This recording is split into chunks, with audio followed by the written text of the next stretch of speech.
Hey guys, what's up? It's been about a year since my last YouTube video, so I thought I would do another end of the year update to kind of just wrap things up for the year and let you know what my plans are for 2022.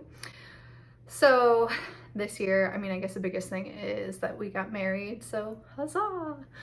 But other than that, on the health and fitness front, I actually did pretty good this year in comparison to probably the 3 years before that. So I've basically been steadily gaining weight since 2017, and I've hovered between 230 and 240-ish for like 3 years. So I started the year January 1st, 2021 at 244 pounds, and I was able to lose 20 pounds. It's like gonna be 19 or 21. I'm filming this video before the absolute last day of the year, but it'll be around there. So I basically lost 20 pounds this year, and this is gonna kind of segue into my sort of like moderately big news for 2022.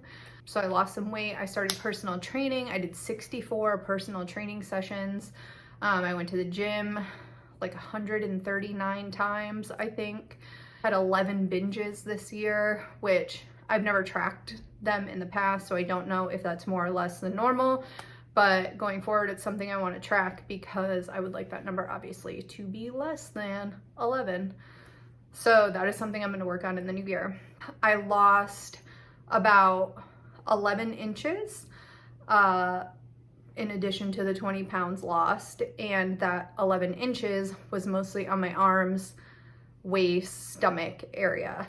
I ended up gaining some inches in my thighs, in my calves, not inches.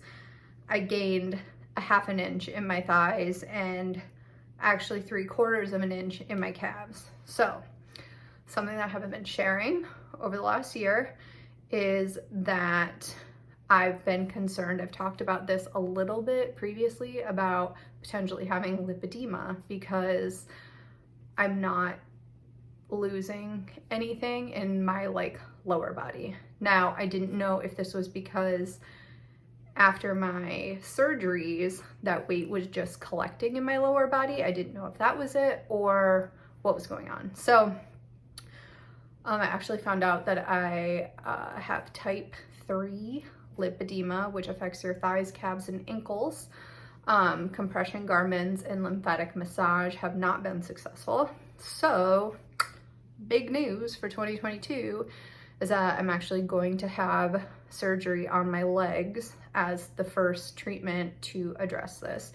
Chances are there'll be ongoing treatments. It could potentially involve a thigh lift at some point, but the collection of fat in my legs is mostly subcutaneous, meaning that it is right underneath the skin. It's not like visceral fat, like you kind of have a lot in your abdomen that surrounds your organs. Visceral is the bad kind of fat to have.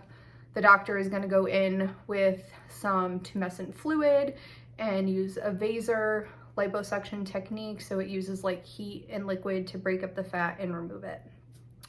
I don't really know what I'm looking at in terms of potential size loss here.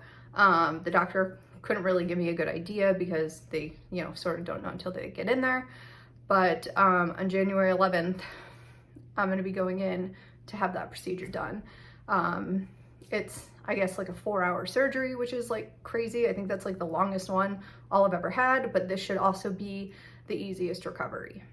That's a big news. I went back and forth on if I should share this or not, but I feel like if I continue to post pictures and you guys are like, weird, her legs look small, like from one day to the next, what happened? I don't want to lie about it. So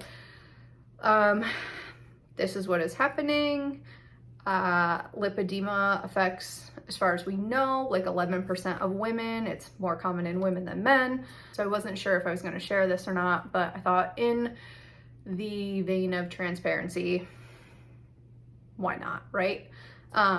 I know there's some people that are going to disagree with me, some people that are going to say it's not real, some people are going to say that I'm just doing plastic surgery because it's like the easy way out or whatever, and like, that's cool. You can think whatever you want to think, but like ultimately, this is my life and I'm going to live it how I want to live it. So that will be happening on January 11th.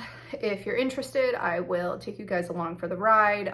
There is potential that I could need more surgeries in the future on my legs, just depending on like how successful this is. But if it is successful and I follow all the aftercare to a T, then this removal should be mostly permanent. And that's assuming that like my weight stays around the same. So fingers crossed that I won't have to have any additional like liposuction on the legs to remove that fat. I could just potentially need a thigh lift in the future because the doctor said I already have like a significant amount on my inner thighs, and after this procedure it may look like I have a lot more than I want to have. So I don't know, I've heard that surgery is like terrible, so I hope I don't need that, but we will see going forward. I'm not opposed to it outright, but I'm like not super jazzed about it either. So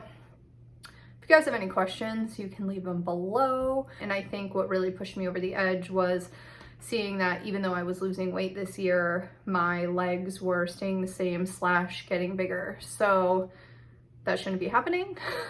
This year is pretty good. Next year I'm still you know, still gonna continue to go to the gym, try to lose weight, eat better, don't binge as much, work on that.